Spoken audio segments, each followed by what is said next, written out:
dalam tanda petiknya bisnis kuburan lah, sama istilah bisnis kuburan lah itu. Kapitalisasi kuburan. Ya, bisnis kuburan itu bisa menghasilkan uang ratusan juta tiap bulan.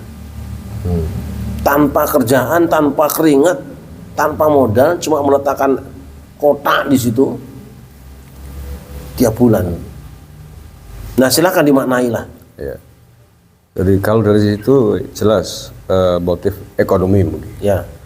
Tapi banyak juga yang menganalisa ini lebih parah dari itu adalah motif politik. Betul, motif kekuasaan. Kekuasaan. Bangsa kita ini sangat menghargai orang yang berjuang.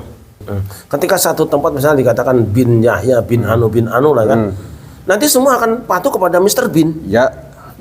Ya, siapa yang Mr. Bin hari ini harus dipatuhi. Saya kira sepakat ya. Mohon Kanjeng Sinuwun untuk segera. Ini adalah wilayah panjenengan, terah panjenengan, keluarga panjenengan.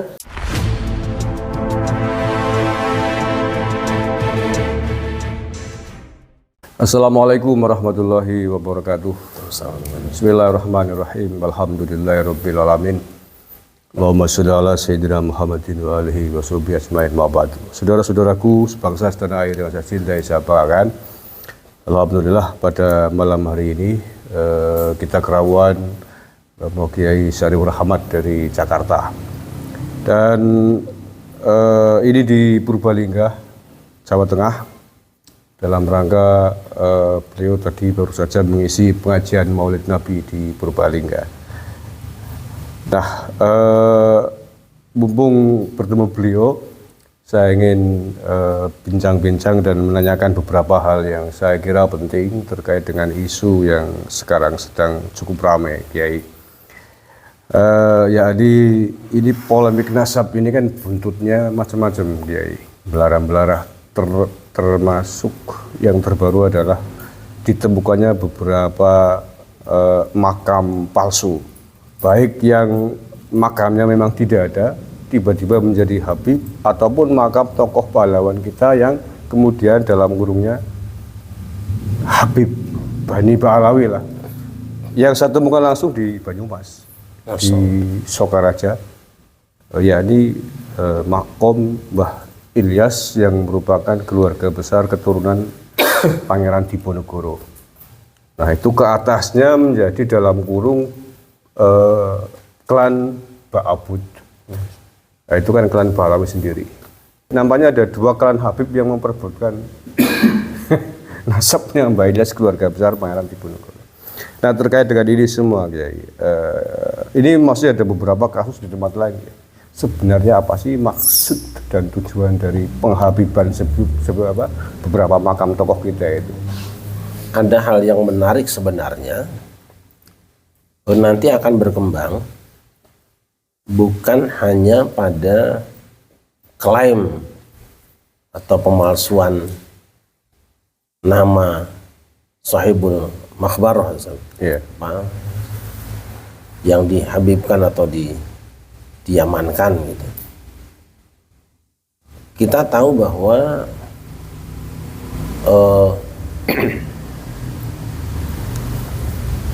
dalam fatwa mereka menikahkan wanita mereka dengan laki-laki non mereka itu haram. Ya. Itu kan ada di fatwa mereka.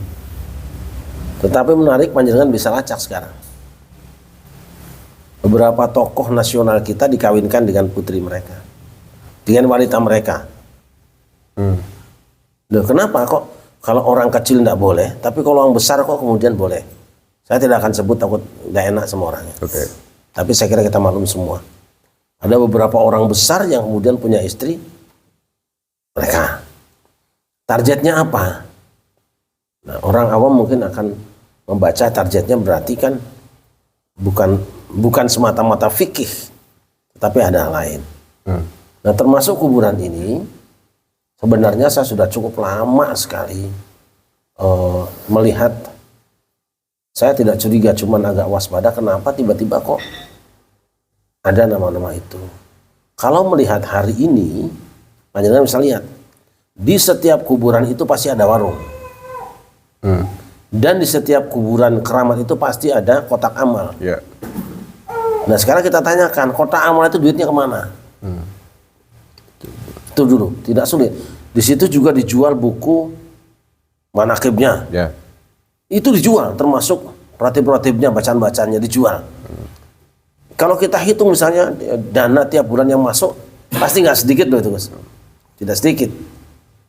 Maka tidak mengherankan ketika dalam tanda petiknya bisnis kuburan lah, misalnya bisnis kuburan lah itu. Kapitalisasi kuburan. Ya, bisnis kuburan itu bisa menghasilkan uang ratusan juta tiap bulan. Tanpa kerjaan, tanpa keringat, tanpa modal, cuma meletakkan kotak di situ tiap bulan. Nah, silakan dimaknai lah. Ya. Jadi kalau dari situ jelas motif ekonomi mungkin. Ya, Tapi banyak juga yang menganalisa ini lebih parah dari itu adalah motif politik, betul. Motif kekuasaan. kekuasaan. Bangsa kita ini sangat menghargai orang yang berjuang, sangat menghargai orang soleh. Maka ketika satu kuburan diklaim sebagai orang soleh, dia akan diziarahi, dan orang-orang yang satu marga dengan dia akan disolehkan semua. Misalnya saya ngaku di situ ada kuburan namanya Kanjeng Anu, lalu saya adalah sama juga satu marga dengan dia, maka nilai saya akan naik. Ketika saya akan bermain politik atau ngambil kekuasaan, maka saya akan menjual kuburan tadi. Dan itu sangat mudah bagi bangsa ini untuk ditaklukkan dengan cara-cara seperti itu. Maka tidak mengherankan apabila kemudian orang berani membeli tanah yang luas di sekitar situ untuk kemudian memasang nama dan kemudian dikaitkan. Coba bayangkan dulu. Mereka membuat silsilah para wali songo dikaitkan dengan Ubaidillah. Ya. Karena mereka tahu bahwa wali songo itu besar. Wali songo itu hebat. Wali songo itu namanya dimuliakan di Indonesia. Oke, begitu sudah nyambung dengan Ubaidillah, kan berarti sama tuh. Saya juga sama, cucunya Ubaidillah. Wali songo juga sama. Tapi tidak lama kemudian, Wali Songo stop, dihentikan bahwa tidak ada turunannya. Ya. Ini kan jelas. Yang ada Habib. Nah itu, gitu? Karena Wali Songo sudah nggak punya anak laki-laki lagi. Yang ada saudaranya toh, yaitu mereka. Ini jelas. Berarti yang punya hak pengaruh adalah mereka. Ya, karena dia saudaranya Wali Songo. Ini kan bukan. Ya. Itu loh. Motif politik ya. Itu politik. Ya sama seperti tokoh Pangeran Diponegoro. Kemudian naik ke atas lagi yang rame masih belum selesai di Jogja, Keraton Jogja, KRT Sembodiningrat. Itu juga diklaim sebagai bin Yahya. Artinya kan, ini kalau begitu kalian itu adalah keturunan bin Yahya. Harus ngikut nurut dengan bin Yahya yang ada sekarang. Itu.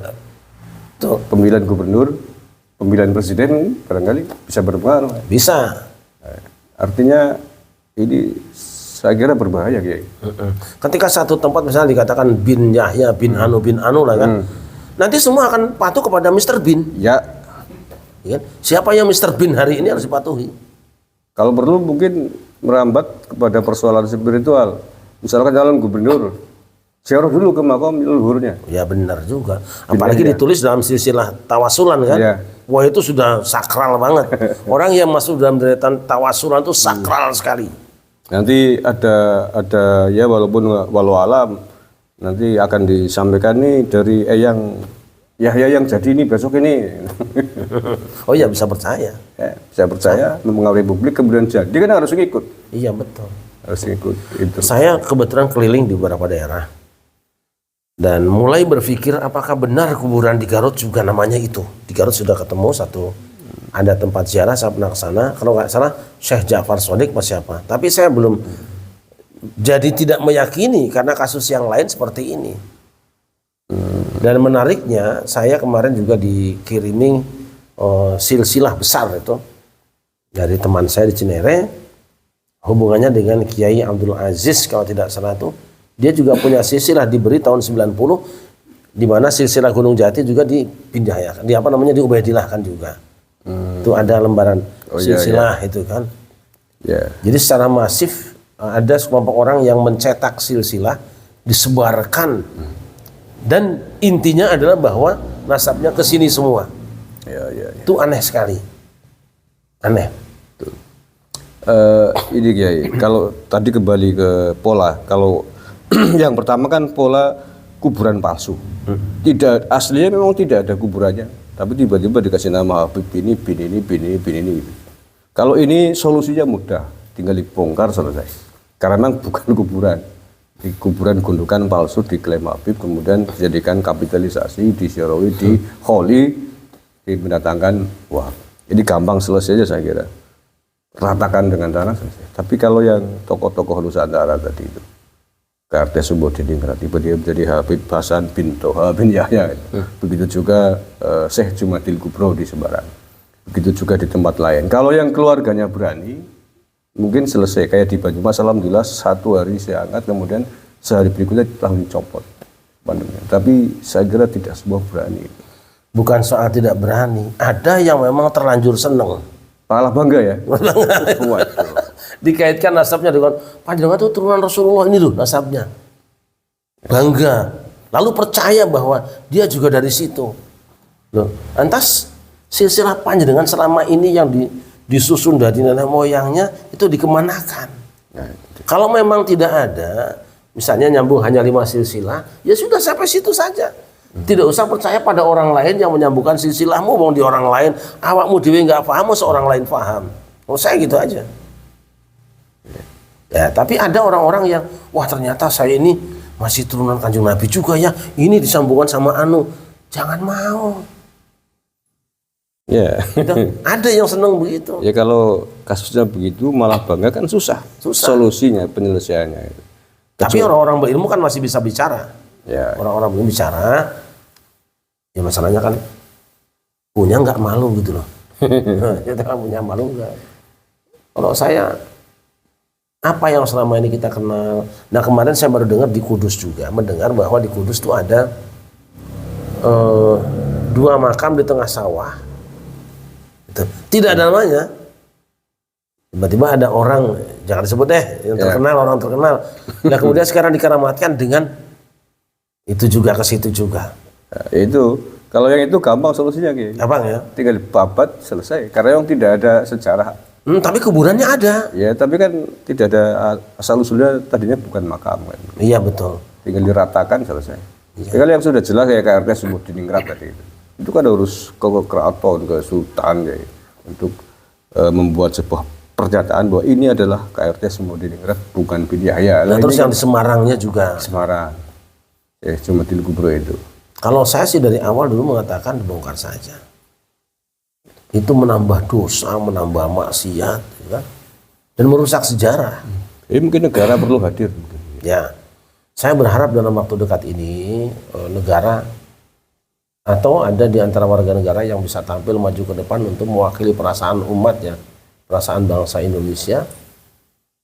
Bicaralah. Itu para pengacara di mana sih kalian? Ya kan? Ya. Para sarjana hukum di mana sih kalian? Oh diam saja sih. Aktivis LSM di mana kalian? Bicara di sini sekarang. Kita sudah buka ada masalah di sini dan itu pekerjaan kalian berbuat untuk bangsamu. Nah ini ya sulit sih ya. Sulitnya bagi warga masyarakat karena tempat itu sudah menghasilkan uang, ada jualan di situ, warung-warung di situ. Tapi harus diberitahu umat bahwa berjualan di tempat yang tidak jelas itu kan jadi masalah sebetulnya. Yang dagang nggak masalah, tapi yang menipunya itu. Ya, ya. Mudah-mudahan negara bisa turun, terutama pada makam nama-nama tokoh Nusantara, pahlawan ya, yang KRT Sumbodiningrat itu kan satu jalur juga. Kalau ke bawah kan Pangeran Diponegoro kan, itu kan pahlawan nasional. Artinya bahwa tidak bisa saya kira hanya mengandalkan ke keluarga. Kalau sudah menjadi pahlawan nasional kan milik bangsa dan negara. Jadi semuanya bisa berkewajiban saya kira. Atau saya mau bikin sederhana gini aja. Orang-orang sekitar kalau tahu itu kebohongan ya hancurkan aja. Kalau saya praktis itu. Kalau memang itu bohong, kalian tahu dan kalian orang situ ya berhak untuk melakukan itu. Loh ini kebunku kok ditanduri kacang, aku nanduri gedang. Pacul aja. Kalau saya kasar gitu aja. Habis kalau mau pakai diplomasi, mau bicara baik-baik juga, kalah melulu kita ini, dikibulin terus. Nanti ada orang yang diajak ngobrol, dikasih hadiah dikit udah seneng. Gitu. Nah, saya kira tiap daerah yang sadar akan ini berbuatlah. Ini udah parah soalnya kan. Bukan lagi main-main. Nah, tapi harapan saya memang kita semua mungkin Gus ya, beberapa orang lah yang, tapi saya sudah mendengar di masyarakat memang keyakinan mereka sudah banyak berubah betul. Hanya belum berani Blokosuto, belum berani. Maka harapan kita terus kita hubungi teman-teman kita di daerah-daerah itu, coba nek sampean guru ngaji mbok melok ngomong ini jelas kayak gitu. Dan hebatnya mereka tuh langsung bikin haul besar-besaran. Nah, kalau sudah haul ya sudah sulit banget. Termasuk RT semua di Ningrat pernah dihauli. Oh iya benar ya. Iya, dan di situ di depan Mr. Bean. Ada Sultan juga. Kan berat itu. Makanya terakhir ini Kiai, polemik makom KRT semua di Ningrat dan jajarannya ke bawah termasuk Pangeran Diponegoro yang dibahalawikan. Ini sampai hari ini saya belum pernah mendengar sepatah pun komentar dari Sultan Hamengkubuwono yang saat ini. Mungkin Pak Kiai punya pesan khusus buat Pak Sultan, buat Sultan Jogja. Ya, kita sebagai warga yang leluhur kita itu dari Mataram, Yogyakarta, dan kebetulan kita itu Kanjeng Sunan Diningrat itu kan di kampung kita, Jejeran. Kampung saya itu, Romo saya itu Lawang, Wonokromo, kecamatan dengan jejeran kecamatannya Pleret, itu kecamatan kita. Sangat berharap bahwa sejarah ini segera dikembalikan, dipulihkan, karena itu merupakan kebanggaan kami semua. Saya khawatir ketika ke depan nanti ini tidak dirubah, makin penuhlah orang-orang yang menisbatkan diri sebagai keluarga, keluarga Habib Toha bin Yahya kumpul di situ semua. Akhirnya pribumi akan terusir dengan sendirinya. Dan cara beli itu gampang, karena begitu buka kotak amal di situ, duit pribumi masuk terus ke situ semua. Pakai duit itulah dibebaskan juga tanah-tanah pribumi, akhirnya habis. Iya. Duit mereka masuk di situ, lalu digunakan untuk membebaskan rumah mereka juga di situ. Terus makin geser. Itu pola Israel itu. Ya betul. Israel kan kabarnya begitu, banyak menanam kuburan palsu. Betul. Di komplek Masjidil Aqsa, kemudian mengklaim bahwa ini tanah leluhur kami. Akhirnya banyak orang Palestina yang diusir. Kalau percaya aja. Percaya. Karena tadi ada makom leluhur. Kan mirip-mirip nih. Nah, kalau saya sih maunya gini ya, karena laporan-laporan dari teman-teman, dari kiai-kiai juga sudah cukup banyak menyangkut sejumlah orang yang diduga melakukan pemalsuan kuburan. Mungkin pemerintah kita minta pertemukan deh. Iya, sepakat itu. Pertemukan paling aman. Berarti contoh kayak kasus KRT semua di Ningrat, berarti ditemukan adalah pihak keraton, Sultan Hamengkubuwono ke-10 dan keluarga besarnya, dan Mr. Bin yang mengklaim sebagai Habib Hasan bin Toha bin Yahya. Harus ketemu. Harus ditelusur kan, dari mana dasarnya? Jangan dibiarkan anak-anak bangsa ini berpolemik. Saya percaya kepada ini, saya percaya ini, berantem kan? Dan itu keberhasilan mereka. Kita maunya jangan biarkan rakyat berantem. You maju ke sini, yuk rakyat nonton. Selesai. Jangan rakyat berantem, sudah banyak masalah kok. Nah, kita ingin terus dorong itu. Jangan biarkan masyarakat itu berkelahi. Kalau berkelahi kan rugi kita. Ya kalau begitu, maka dalam kasus KRT Sumur di Ningrat, ya saya kira yang mempertemukan adalah Gubernur DIY. Iya, saya kira iya benar. Dan anggota DPRD Provinsi DIY. Betul. Kapolda DIY. Betul.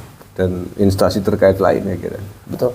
Daripada meledak jadi kekisruan, kan ada pepatah mengobati itu kan mencegah lebih baik daripada mengobati. Ini aneh sekali. Kalau kita diam terus, mudah-mudahan Kanjeng Sinuwun segera melihat ini harapan kami dari warga yang punya terah jadi warga Mataram gitu ya. Ingin menyaksikan ini segera selesai. Karena kalau ini selesai satu, insya Allah yang lain akan sembuh dengan sendirinya. Ini merata di seluruh daerah pemalsuan sejarah itu. Saya sempat di kuburan Kiai Gede, Gus. Kiai Gede itu di Kota Waringin. Kalimantan Tengah. Oh, Saya ceramah di sana, kemudian diajak naik perahu 1 jam ke situ, ketemu kuburan panjang. Nah, ceritanya Kiai Gede itu adalah utusan dari Demak untuk ngerewangi satu keraton perang. Ya. Kalau menang, nanti keraton yang dibela itu akan masuk Islam. Udah selesai itu kan. Tahun berikutnya saya datang, sudah ada tambahan dari juru kuncinya. Ini kemarin kami dapat ada yang beritahu bahwa ini adalah kuburan Habib Al-Haddad. Ini pertanyaan, kapan? Belum lama ini. Loh, saya bilang panjenengan kan orang sini, tentu lebih tahu sejarahnya. ya. Nah, ini menarik. Saya kira di daerah-daerah yang lebih terpencil, yang jauh dari keramaian, akan lebih mudah dalam tanda petik ditaklukkan. Ya. Akan lebih mudah ditaklukkan. Dalam tanda petik ya. Ini sangat berbahaya. Gak ada urusan bagi saya itu, saya nasabnya kemana terserah, gak ada urusan. Tapi sejarah nasional bangsa ini harus segera diselamatkan. Ya. Jangan sampai anak cucu yang ada nanti malah dianggap bukan cucunya. Ya, kalau nggak segera diselesaikan, Itu. kamu berarti cucu-cucu orang bin ini. Ini malah bukan kamu itu. Keturunan imigran pengungsi kan jadinya. Enggak, yang anak cucu yang benar malah jadi bukan cucunya. Karena namanya kan nggak sama. Ya. Nggak ada marganya. Gitu loh. Kalau ini kan marganya ke sana. Nah, ini yang marganya sama kan aku. Ya. Kamu kan bukan. Berarti bukan kamu. Nah, ini putuslah dari sini. Itu pola-pola itu sangat luar biasa. Ya. Persis itu yang terjadi di Israel hari ini. Betul. Jadi Israel tuh dulu mereka pasang-pasang kuburan palsu, mengklaim bahwa ini berada sekitar situ. Jadi orang melihat tuh, iya memang aslinya itu tanah mereka kan begitu akhirnya. Tanah leluhur mereka. Baik, terima kasih Kiai. Saya kira yang terpenting tadi adalah kepada Kanjeng Sinun Sultan Hamengkubuwono di Yogyakarta untuk segera mengambil tindakan untuk menyelesaikan polemik makam tokoh-tokoh kita yang ada di jalur Kesultanan Yogyakarta. Saya kira sepakat ya. Yeah. Mohon Kanjeng Sinuwun untuk segera, ya, segera. Yeah. Ini adalah wilayah panjenengan, terah panjenengan, keluarga panjenengan, dan kita ada bagian dari warganya yang mengharapkan kesucian sejarah ini jangan dinodai. Karena Mataram itu besar. Dan jangan berlarut-larut. Terima kasih. Assalamualaikum warahmatullahi wabarakatuh. Assalamualaikum.